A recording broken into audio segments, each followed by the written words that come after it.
عبیدہ بن جراح رضی اللہ تعالیٰ عنہ ہیں.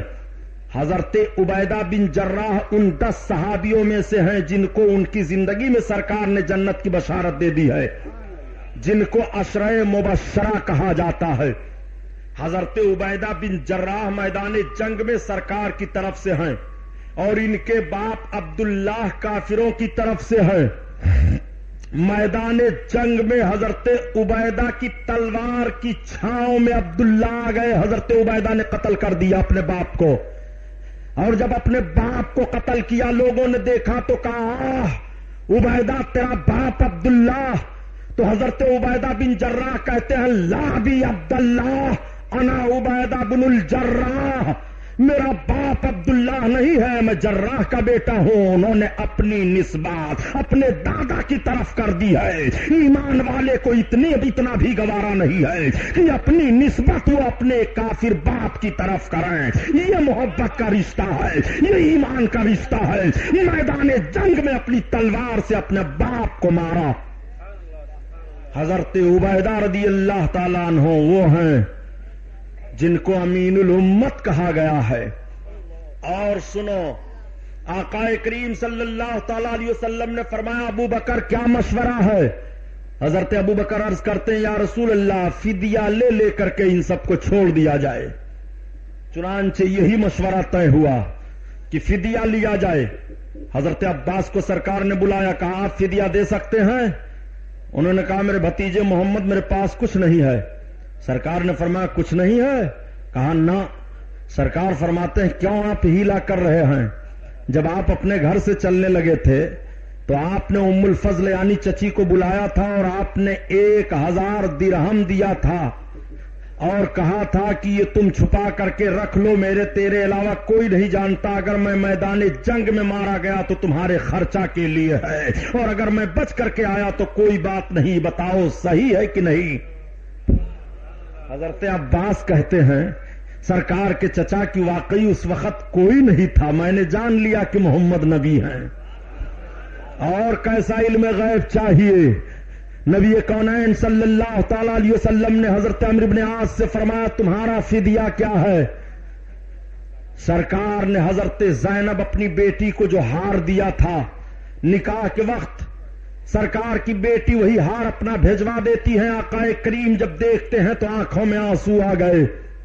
آقا فرماتے عمرو بن عاص کیوں نوشتے تقدیر سے لڑ رہے ہو؟ حضرت عمرو بن عاص کو چھوڑ دیا گیا. بعد میں یہ اسلام لائے. حضرت عباس اسلام قبول کیے. جو کفار بھاگ گئے تھے اس میں سے بھی اکثر و بیشتر سب اسلام لائے، مگر کچھ ایسے بھی گرفتار ہوئے تھے جو پڑھے لکھے تھے، ان کے پاس کچھ تھا نہیں. نبی کونین نے ارشاد فرمایا کہ جو پڑھے لکھے لوگ ہیں وہ جو مسلمان پڑھے نہیں ہیں ان کو پڑھنا سکھا دے، مسلمانوں کے بچوں کو لکھنا سکھا دے. ان کا فدیہ یہی ہے. یہیں سے سمجھو کہ تعلیم پر کتنا زور نبی نے دیا ہے کہ مقام بدر میں جب کفار گرفتار کیے گئے تھے تو سرکار نے اس میں سے جو پڑھے لکھے تھے ان کا فدیہ یہی رکھا تھا کہ تم مسلمان بچوں کو پڑھا دو، ان مسلمانوں کو پڑھنا لکھنا سکھا دو جو نہیں جانتے ہیں، تمہارے لیے یہی فدیہ ہے. آقا کریم صلی اللہ تعالی علیہ وسلم نے اس طرح سے ادا فرمایا. کفاروں کو بڑی تشویش تھی کہ محمد کامیاب ہو گئے. مدینہ طیبہ میں ایک عجیب ہلچل ہے. یہودیوں کو بڑی دقتوں کا سامنا کرنا پڑا. آئے دن میرے سرکار کے معجزات کو دیکھتے رہتے تھے اور دیکھ کر کے دیکھتے تھے کہ اسلام پھیل رہا ہے، اسلام بڑھتا چلا جا رہا ہے. دوسری جنگ کی تیاری ہونے لگی. آج جب لوگ کہہ دیا کرتے ہیں مذہب اسلام تلوار کے زور سے پھیلا ہے، میں کہتا ہوں جتنے بڑے بڑے کفار تھے ان سب کی تاریخ پڑھ ڈالو، کسی کے اوپر تلوار کا زور نہیں ہوا ہے. وہ اپنے تلوار کی آزمائش کر چکے ہیں. جب ان کی تلواریں مڑ گئی ہیں، جب ان کے طاقت جواب دے چکے ہیں، وہ بارگاہ رسالت میں حاضر ہو کر کے اسلام قبول کر لیے ہیں. اسلام تلوار کے زور سے نہیں پھیلا ہے.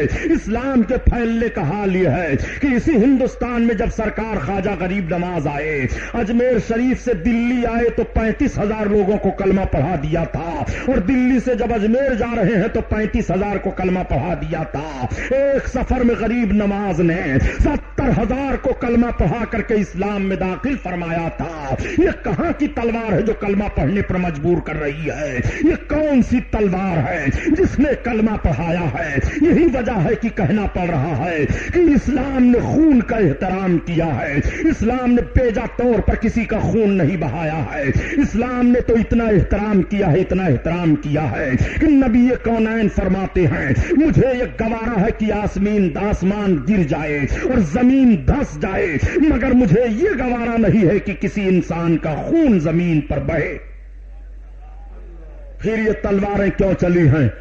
پھر یہ جنگیں کیوں ہوئی ہیں؟ پھر یہ نقشہ کیوں مرتب کیا گیا؟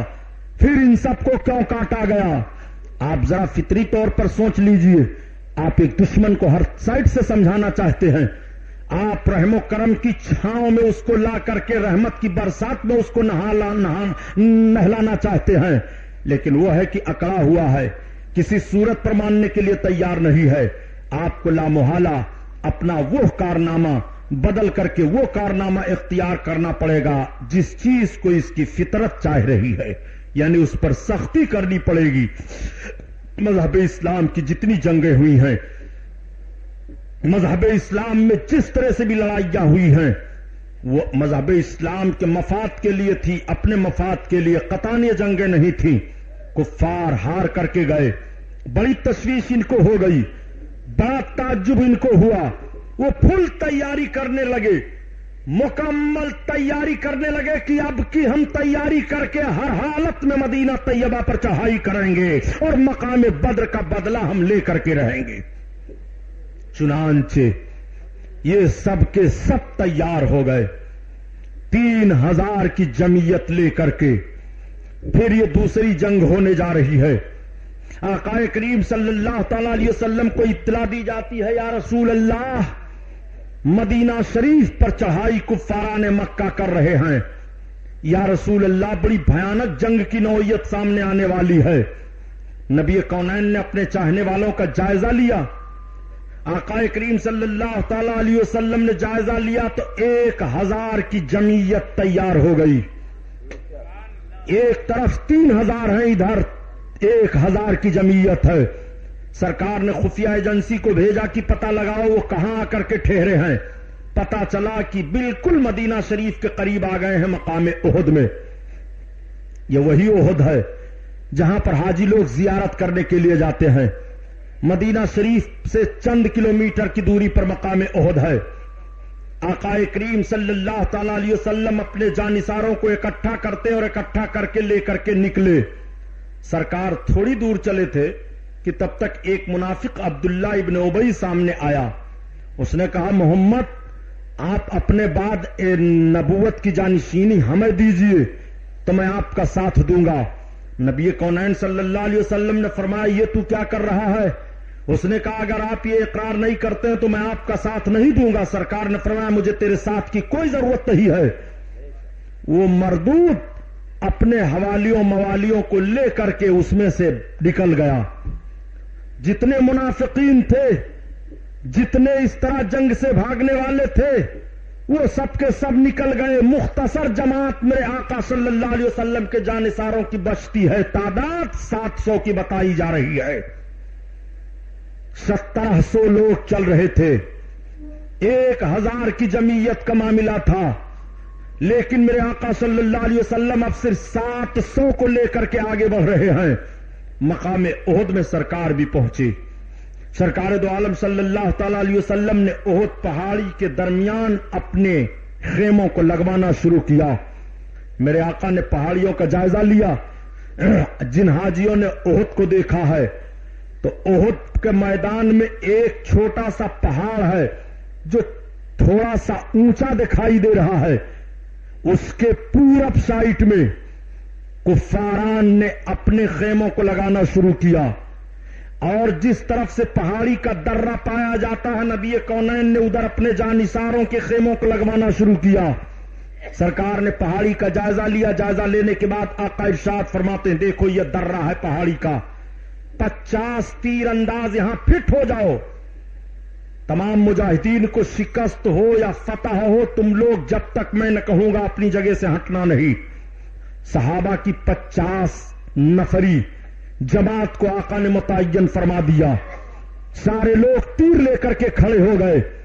مقام احد میں جنگ کا معاملہ سامنے آیا، بڑی بھیانک جنگ ہوئی، ایسی بھیانک جنگ ہوئی جم کر کے مسلمانوں نے جنگ کی ہے۔ سرکار پر کفار مل کر کے تیر برسانے لگے تو حضرت سعد بن وقاص جن کا بیٹا عمرو ہے، جس مردود نے کربلا کے میدان میں سرکار کے نواسے امام حسین پر تیر چلایا تھا، اس کے باپ کا حال دیکھیے حضرت سعد بن وقاص کا، یہ بھی عشرہ مبشرہ میں سے ہیں۔ یہ سرکار کے سامنے کھڑے ہو گئے اور کافروں کے تیر کو روکتے تھے، اور بڑے تیر انداز تھے، یہ تیر مارتے تھے۔ آقا فرماتے تھے لو سعد اور تیر مارو، لو سعد اور تیر مارو، لو سعد اور تیر مارو۔ حضرت سعد تیر مارتے جاتے تھے، آقا فرماتے تھے اے سعد میرے ماں باپ تیرے اوپر قربان ہو تو کافروں پر تیر مارتا جا۔ حضرت سعد نے اتنا تیر چلایا کہ کافروں کو پیچھے ہٹا دیا۔ میدان جنگ کا نقشہ دیکھو، مقام احد میں مولا کائنات کی تلوار چل رہی تھی۔ اس دن حضرت مولا علی نے بہادری کے وہ جوہر دکھائے کہ جب حضرت مولا علی کی تلوار چلتی تھی تو غیب سے آواز آتی تھی لا فتح الا علی لا سیف الا ذوالفقار، شاہ مردہ شیر یزداں قوت پروردگار، لا فتح الا علی لا سیف الا ذوالفقار۔ علی جیسا کوئی جوان نہیں ہے، ذوالفقار جیسی کوئی تلوار نہیں ہے۔ علی شیر خدا ہے، علی رب کے شیر ہے، شاہ مردہ شیر یزداں قوت پروردگار، علی پروردگار کی قوت ہے۔ یہ میدان احد میں غیب سے آواز مولا کائنات کے لیے آ رہی تھی۔ وہ حضرت علی نے طاقت و قوت کے جوہر دکھائے تھے کہ کافروں کے چھکے چھوڑا دیے تھے۔ سرکار کے چچا حضرت حمزہ بڑی بہادری سے لڑے، مسلمانوں کو فتح ہو گئی، کفار بھاگنے لگے، اور جب کفار بھاگنے لگے تو یہ سب لوگ مال غنیمت سمیٹنے لگے۔ یہ تو مال غنیمت سمیٹ رہے تھے، اور جو 50 تیر انداز پہاڑی کے درے پر تھے، ان لوگوں نے دیکھا کہ اب تو فتح ہو ہی گئی، کفار سب بھاگ رہے ہیں، مال غنیمت سمیٹا جا رہا ہے، چلو ہم لوگ بھی مال غنیمت سمیٹنے میں ہو جائیں۔ حضرت عبداللہ ایک صحابی ہیں، انہوں نے روکا، کہا خبردار بڑھنا نہیں، سرکار نے منع فرمایا ہے۔ مگر کچھ نوجوان تھے جوش میں، وہ نہیں مانے، انہوں نے حد کو توڑ دیا، آئے مال غنیمت سمیٹنے لگے۔ اس وقت حضرت خالد بن ولید اسلام نہیں لائے تھے۔ حضرت خالد بن ولید 200 کافروں کا جتھا لے کر کے پہاڑی کے درے پر داؤں لگائے تھے۔ جیسے دیکھا کہ یہ سب کے سب مال غنیمت سمیٹنے میں لگے ہیں، پیچھے سے حضرت خالد بن ولید نے حملہ کر دیا۔ پیچھے سے اچانک حملہ ہونا تھا کہ جیتی ہوئی فوج شکست میں بدل گیا نقشہ۔ مسلمانوں میں افراتفری مچ گئی، وہ سنبھل نہ سکے، ایک دوسرا دوسرے پر گر رہا ہے۔ آقا کریم چند بڑے بڑے صحابہ کو لے کر کے پہاڑی کے اوپر جانے لگے، ظالموں نے تیر برسایا تھا۔ میرے سرکار ایک گڑھے میں تشریف لے آئے تھے، اسی جنگ میں نبی کونین کے 2 دندان مبارک بھی شہید ہوئے تھے۔ آقا کریم لے کر کے پہاڑی کے اوپر چڑھ گئے، عجیب نقشہ بدل گیا تھا، مسلمان ادھر ادھر ہو گئے تھے، کچھ تو میدان جنگ کو چھوڑ کر کے بھاگنے لگے اور مدینہ طیبہ کی طرف بھاگتے جا رہے تھے۔ مدینہ میں خبر پہنچ گئی کہ محمد رسول اللہ کو معاذ اللہ قتل کر دیا گیا ہے۔ مدینہ میں جو لوگ بچے تھے وہ سب پریشان ہو گئے، پریشان ہو کر کے وہ سب بھاگنے لگے میدان کی طرف۔ اسی میں سے ایک انصاری عورت ہیں، وہ بھی میدان کی طرف نکل پڑی، وہ بھی بھاگتی چلی آ رہی ہیں۔ ادھر سے ایک صحابی جا رہے تھے، پوچھا کہاں جا رہی ہو؟ کہا میدان میں جا رہی ہو۔ بتاؤ میرے سرکار کا حال کیا ہے؟ کہا تمہارے شوہر شہید کر دیے گئے، تمہارے باپ شہید کر دیے گئے، تمہارے بھائی شہید کر دیے گئے۔ خاتون نے کہا میرے تینوں شہید کر دیے گئے۔ کہا ہاں، کہا یہ تو بتاؤ کہ رسول اللہ کا حال کیا ہے؟ تو انہوں نے کہا الحمدللہ سرکار صحیح اور سلامت ہیں. تو خاتون نے کہا جب نبی صحیح اور سلامت ہیں تو مجھے کوئی غم نہیں ہے. اگرچہ بھائی شہید کر دیا گیا, اگرچہ شوہر شہید کر دیا گیا, اگرچہ میرا باپ شہید کر دیا گیا. اعلی حضرت عظیم البرکت اسی کو بیان فرماتے ہیں کہ ان کے نثار کوئی کیسے ہی رنج میں ہو, جب یاد آ گئے ہیں سب غم بھلا دیے ہیں, سب غم بھلا دیے ہیں. اللہ اکبر. یہ دوسری جنگ عظیم ہو رہی ہے. سرکار دو عالم صلی اللہ تعالی علیہ وسلم پہاڑی پر تشریف فرما ہے. میرے آقا ابو سفیان اور دوسرے جو بڑے بڑے سربراہ اردہ تھے وہ لوگ کہتے ہوئے واپس چلے گئے, چلو اب چھوڑو ہٹاؤ, بدلہ ہو گیا بدر کا. اسی جنگ میں میرے آقا کے چچا حضرت حمزہ کو شہید کیا گیا. حضرت حمزہ کو کیسے شہید کیا گیا؟ ابو سفیان کی بیوی ہندا نے قسم کھا لیا تھا کہ اگر حمزہ کو کوئی قتل کر دے تو میں اپنے تمام زیورات کو اور اوپر سے نقدی بھی انعام دوں گی. چنانچہ ایک وحشی غلام تھے, اس وقت وہ اسلام لے نہ آئے تھے, وہ حربہ چلانا بہت اچھا جانتے تھے. بلم, انہوں نے بلم سے حضرت حمزہ کو مارا. حضرت حمزہ کو ان کا بلم لگ گیا کہ بھالے کا لگنا تھا کہ حضرت حمزہ زمین پر آئے. حضرت حمزہ کو شہید کیا گیا. اور جب سرکار کے چچا کو شہید کیا گیا اور کلیجہ پھاڑ کر نکالا گیا, لے جا کر کے وحشی نے ہندا کو دیا. ہندا نے اپنے منہ میں رکھا اور اس کے بعد اگل دیا. اپنی قسم کو اس طرح سے ہندا نے پورا کیا. میرے سرکار جب جنگ ختم ہوئی, کافر چلے گئے, تو شہداء کی جسموں کو اکٹھا کروایا. اور جب چچا کے جسم کو اکٹھا کروایا تو آقا کی آنکھیں بھیگ گئیں. میرے سرکار رونے لگے. آقا کریم کی پھوپھی آئی دیکھنے کے لیے اپنے بھائی کو. سرکار نے فرمایا خبردار چچا کے جسم کو پھوپھی جان کو دیکھنے نہیں دینا.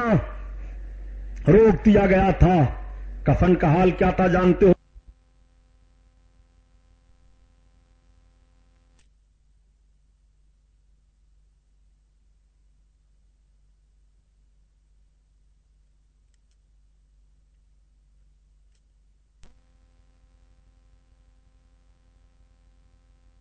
جاتا تھا اور پیر ڈھکا جاتا تھا تو سر کا حصہ کھل جاتا تھا. پیر پر گھاس رکھی گئی اور قبر انور میں آپ کو رکھا گیا. وہی مقام احد ہے جہاں پر حضرت امیر حمزہ کی قبر شریف آج بھی ہے. لیکن نجدیوں نے قبر کے نشان کو مٹا دیا ہے, جالی لگا دیا ہے لوہے کی. اب آپ اندازہ لگائیں گے کہ ہاں اسی میدان میں حضرت حمزہ کی قبر پاک ہے. آج قبروں پر آپ چلے جاؤ تو یہ کہتے ہیں قبروں پر نہیں جانا چاہیے, شرک ہے, بدعت ہے, فلاں ہے, ڈھکا ہے. صحیح, ایک گرفت تو ان کی بہت عجیب و غریب ہے جو ہماری اور آپ کی غلطی ہے. میں ایک جملہ بہت سخت عرض کروں گا, مجھے یہ پرواہ نہیں ہے کہ آپ بیان سننے آؤ گے کہ نہیں آؤ گے. میں آپ سے پوچھنا چاہتا ہوں کہ یہ مجھے بتاؤ کہ آج قبروں پر آپ جاتے ہو تو دوسری قوموں کو اعتراض کیوں ہوا؟ دوسرے لوگ کیوں منہ پھاڑ پھاڑ کر کے چلاتے ہیں؟ آج قبروں کی حاضری مزارات کی آپ دیکھو. آج یہ مزارات کے مجاور جہلا, یہ پیسے اور روپے کی لالچ میں حرام خور لوگ علماء اہل سنت کو بدنام کرتے ہیں. میں بہت سخت بول رہا ہوں, مجھے کوئی پرواہ نہیں ہے.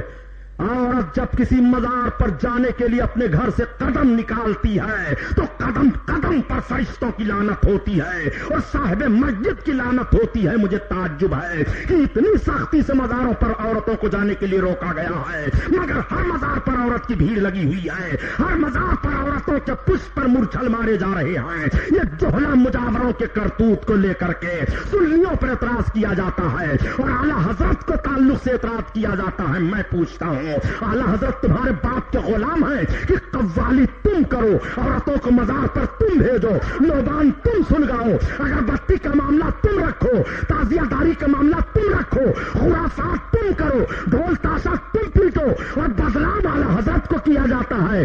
سن، مذہب اسلام تو اتنا پاک مذہب ہے، اتنا پاک مذہب ہے کہ یہ مذہب قبر پر جانے سے نہیں روکتا ہے، مگر جس انداز سے رسول قبر پر گئے ہیں اس طریقے سے جاؤ. میرے سرکار شہدائے احد کی قبر انور پر جاتے تھے. جب سال میں شہادت کی تاریخ آتی تھی تو نبی کونین احد کے شہیدوں کی قبر پر جاتے تھے، دعا فرماتے تھے. پتہ یہ چلا کہ شہیدوں کی قبر پر جانا نبی کی سنت ہے اور ان کے شہادت کے دن جانا نبی کی سنت ہے. قبروں پر جانا آپ کو منع نہیں کیا گیا ہے. قبروں پر فاتحہ کا جو دستور ہے، فاتحہ کا جو طریقہ ہے، قبروں پر جانے کا جو رواج ہے، شریعت اسلامیہ نے جو اجازت دی ہے اس طرح سے جاؤ. خرافات یہ جہلا مجاور لوگ کریں اور مولانا لوگ مارے جائیں. اور ہمارے مولانا لوگ بھی عجیب و غریب ہیں کہ رات دن نیاز فاتحہ اور چادر پر ثبوت دیں گے، چاہے ایک چادر نہ پاویں. سارا ثبوت فاتحہ پر دیں گے چاہے ایک چراغی ان کو نہ ملے. ہماری لڑائی وہابیوں دیوبندیوں سے نیاز فاتحہ چادر گاگر پر نہیں ہے، ہماری لڑائی ان سے اسلام اور کفر پر ہے. وہ کافر ہیں. انہوں نے سرکار کے شان میں جو توہین کی ہے اس توہین کی بنیاد پر ہم انہیں کافر کہتے ہیں، اس لیے ہماری لڑائی ان سے ہے. سنو، بات آگے بڑھ گئی. آقا کریم صلی اللہ تعالی علیہ وسلم کے جانثاروں نے مقام احد میں وہ جانثاری کا ثبوت پیش فرمایا تھا. جب ابو سفیان اسلام نہیں لائے تھے اور وہ نعرہ لگانے لگے عزا زندہ باد، لات زندہ باد، منات زندہ باد، تو حضرت عمر عرض کرتے ہیں یا رسول اللہ یہ کفار نعرہ لگاتے جا رہے ہیں، میں نعرہ لگاؤں؟ آقا نے فرمایا ہاں. تو حضرت عمر فاروق اعظم اسی پہاڑی کے اوپر سے نعرہ بلند کرتے ہیں، نعرہ تکبیر، اللہ اکبر. سرکار کے ساتھ جتنے صحابہ تھے تمام صحابہ نے تکرار کی، نعرہ کی. یعنی جیتی ہوئی جنگ کو تم سمجھ رہے ہو کہ مسلمان ہار گئے ہیں، ہارے نہیں ہیں. یہ تو تھوڑی سی رسول اللہ کے تاکید کے خلاف ورزی کا معاملہ تھا کہ ہمارا جیتا ہوا نقشہ ہار میں بدل جاتا ہے. اگر وہی 50 تیر انداز نہ ہٹے ہوتے تو مقام احد کا یہ نقشہ نہ ہوتا جو نقشہ ہوا. آقا کریم صلی اللہ تعالی علیہ وسلم کے صحابہ غمگین تھے. بڑا غم تھا مقام احد سے واپس آنے کے بعد. کافی لوگ شہید کر دیے گئے تھے، 70 صحابہ شہید کر دیے گئے تھے. لوگ مزمحل رہا کرتے تھے. رب تعالیٰ نے قرآن کی آیت نازل فرمائی وَلَا تَحْنُوا وَلَا تَحْزَنُوا أَنْتُمُ الْأَعْلَوْنَ إِن كُنتُم مُؤْمِنِينَ. تم غم نہ کھاؤ، سست نہ پڑو، کامیاب تم ہی رہو گے، شرط ہے کہ مومن بن کر رہو. جب یہ آیت نازل ہوئی صحابہ کو سکون ہو گیا. آقا کریم صلی اللہ تعالی علیہ وسلم مدینہ طیبہ میں جلوہ افروز ہیں. کفاروں نے بڑی کوشش کی مذہب اسلام کسی طرح سے رکے نہ بڑھے، لیکن مذہب اسلام کہاں رکنے والا ہے. اسلام کی فطرت میں قدرت نے لچک دی ہے، یہ اتنا ہی ابھرے گا جتنا اسے دباؤ گے. آج اگر کچھ لوگ تصور کریں کہ ہم مذہب اسلام کے ماننے والوں کو کاٹ کر مار کر مذہب اسلام کو کم کر دیں، یہ نہیں ہو پائے گا. ارے یار بکریاں اتنی کٹ رہی ہیں روز، اتنے بکرے اور بکریاں ذبح ہو رہی ہیں، پھر بھی غول کے غول جھنڈ کے جھنڈ دکھائی دے رہے ہیں. بکریوں کو نہیں ختم کر پا رہے ہو، مسلمانوں کو مار مور کر ختم کر پاؤ گے؟ یہ کہاں سے ذہن رکھ لیا ہے؟ آؤ سنو، اسلام کے ماننے والوں نے کیسے کیسے دن دیکھے ہیں. نبی کونین صلی اللہ علیہ وسلم کے کلمہ پڑھنے والے ہیں ہمارے سرکار، وہ عظمت والے نبی ہیں، وہ عظمت والے نبی. آقا کی بارگاہ میں ایک خاتون حاضر ہوئی اپنے بچے کو لے کر کے. ان کا بچہ بولتا نہیں تھا. یا رسول اللہ یہ میرا بچہ سرکار بولتا نہیں ہے. آقا کریم فرماتے ہیں جاؤ پانی لے آؤ.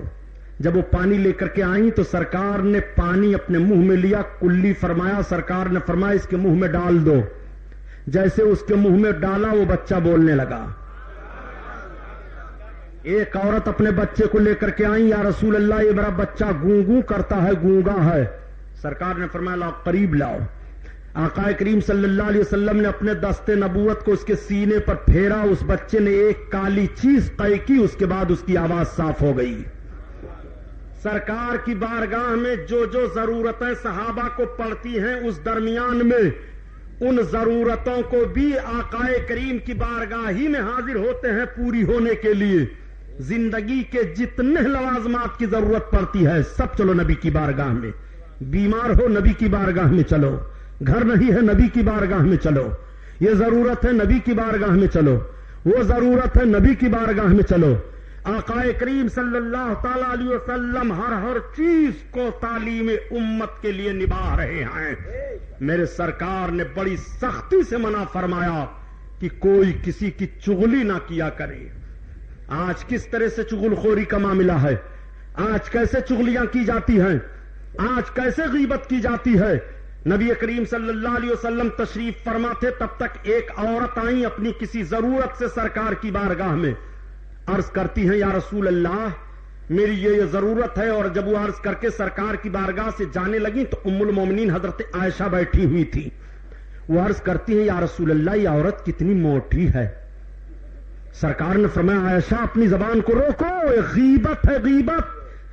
عرض کرتی ہے یا رسول اللہ موٹی تو ہے وہ, آقا فرماتے ہیں یہی تو غیبت ہے کہ اگر اس چیز کو عورت سن لے تو اس کو تکلیف ہوگی. اگر کسی کے اندر کوئی بات ہے اور اس کو بیان کرنے سے آدمی کو تکلیف ہو رہی ہے تو یہی غیبت ہے. ایسا اگر یہ معاملہ نہ ہوتا اور تو کہہ دیتی تو یہ تہمت ہو جاتی. نبی اپنی بیوی کو اس طرح سے منع فرما رہے ہیں. کس طریقے سے سرور کونین نے غیبت اور چغل خوری سے لوگوں کو روکا ہے. سرکار فرماتے ہیں غیبت اور چغل خوری سے بچو بچو, یہ نیکیوں کو ایسے کھا جاتی ہے جیسے لکڑی کو آگ کھا جائے. اور ہماری آپ کی عادت کیا ہے کہ ہم اور آپ غیبت پر غیبت, چوری پر چوری, ڈھٹائی پر ڈھٹائی, بدماشی پر بدماشی کرتے چلے جا رہے ہیں اور احساس نہیں ہوتا کہ ہماری نیکیاں بچی کی نہیں. اور سنو, ہم سے کچھ احباب نے کہا کہ حضرت عذاب قبر پر بھی کچھ کہہ دیجئے. ارے عذاب دنیا سے چھٹیاں نہیں پا رہے ہو, عذاب قبر کیا سنو گے؟ پہلے دنیا کا عذاب تو دیکھ لو, دنیا میں آپ پر کتنا عذاب ہو رہا ہے. قبر کا عذاب تو ابھی بہت باقی ہے.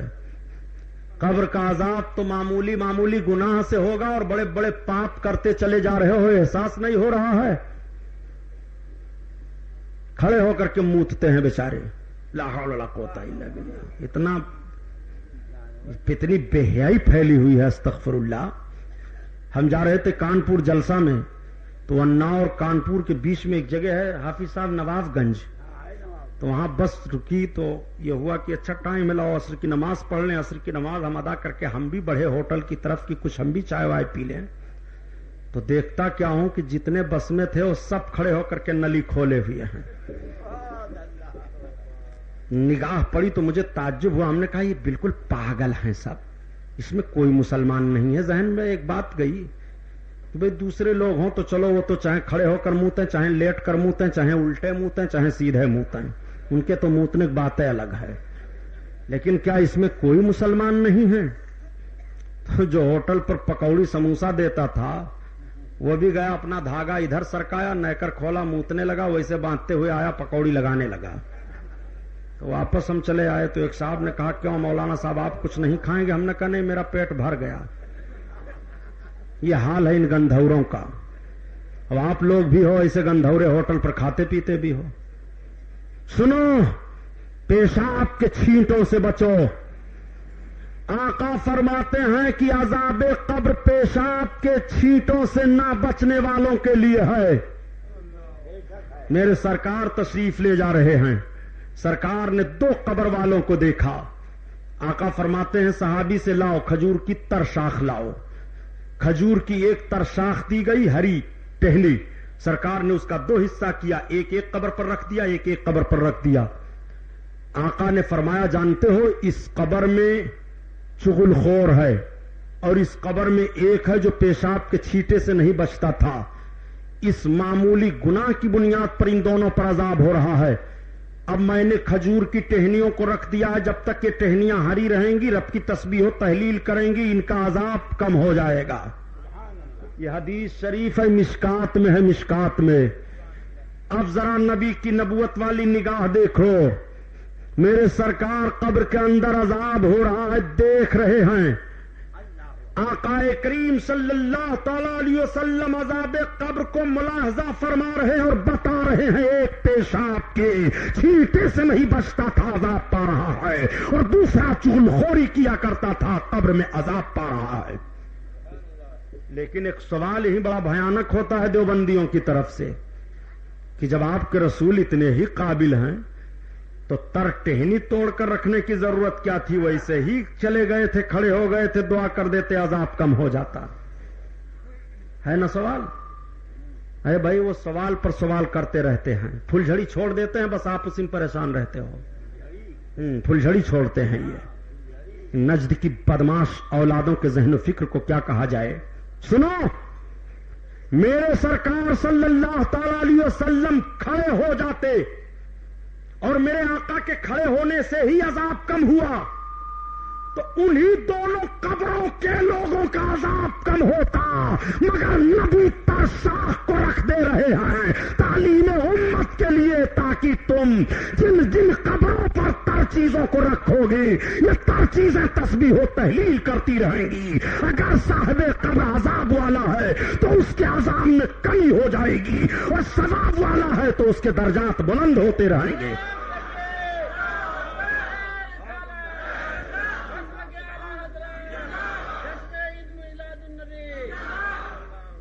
آقا کریم صلی اللہ علیہ وسلم تشریف فرما ہیں۔ ایک صحابی آئے، عرض کرنے لگے یا رسول اللہ فلاں مر گیا ہے مگر اس کے قبر سے گدھے کی طرح آواز آ رہی ہے۔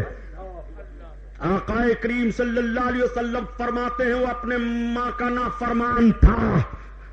جب صحابہ نے پتہ لگایا تو پتہ چلا کہ جب ماں اپنے بچے کو بلاتی تھی تو وہ کہتا تھا کیا تو گدھے کی طرح سے بولتی رہتی ہے؟ جب وہ مر گیا تو قبر میں عذاب پا رہا ہے اور آواز گدھے کی آواز کی طرح سے آ رہی ہے۔ نبی کونین صلی اللہ علیہ وسلم کے بتانے کے مطابق صحیح پتہ چلا کہ مرنے کے وقت اس کی ماں ناراض تھی۔ پتہ چلا عذاب قبر ماں اور باپ کے ناراضگی کی بنیاد پر بھی ہے۔ اور کیسے عذاب قبر ہے کیا بتاؤں نوجوانوں کو؟ نوجوانوں نماز پڑھا کرو، بڑی خدمت کرتے ہو یار عالموں مولویوں کی، سب کی نماز سے آپ لوگ کیوں دور رہتے ہو؟ سوئے رہتے ہیں سب، ٹر ٹر کرتے رہتے ہیں، بلایا کرو، جاگنے نام نہیں لیتے ہیں۔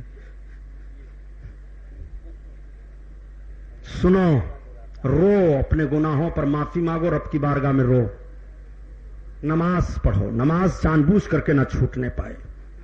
نماز اور معراج پر مکمل تقریر میری کل ہوگی، نماز اور معراج اس پر تقریر انشاءاللہ کل ہوگی، اور پرسوں کا بیان میلاد النبی پر ہوگا۔